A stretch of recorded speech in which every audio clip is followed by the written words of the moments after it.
This video is about 5 points on JIRA, which helps for project team management. You can see there are 2 epics, and under the epic, there are the backlogs. It's a prioritized list of work for the development team that is derived from the roadmap and its requirements. The most important items are shown at the top of the product backlog, so the team knows what to deliver first.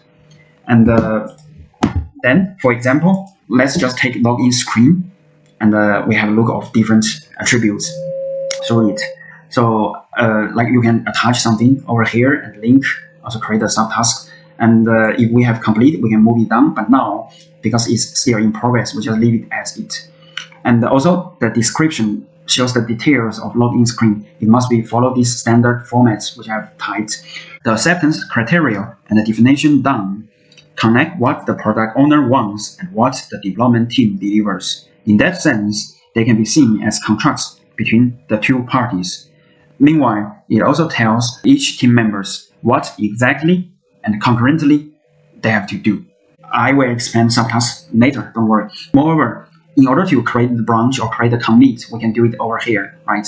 And furthermore, those who are on the responsibility, like the assign reporter, we can just assign different person over here as well. And also the labels is equivalent as the keywords. Furthermore, very importantly, story points shows the difficulty and the workload of this specific login screen backlog compared to others, right?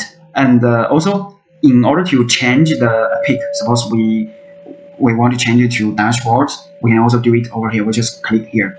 And you can see the priority based on the real time. We can change it accordingly here. And the last is about automation. Like for example, here is rule execution. Very importantly, the subtask shows different steps of login. And it makes the different team members understand exactly what they have to do. They concurrently, like you can see that it's over here. Okay, then the next, because you can see this is our tasks of the sprint.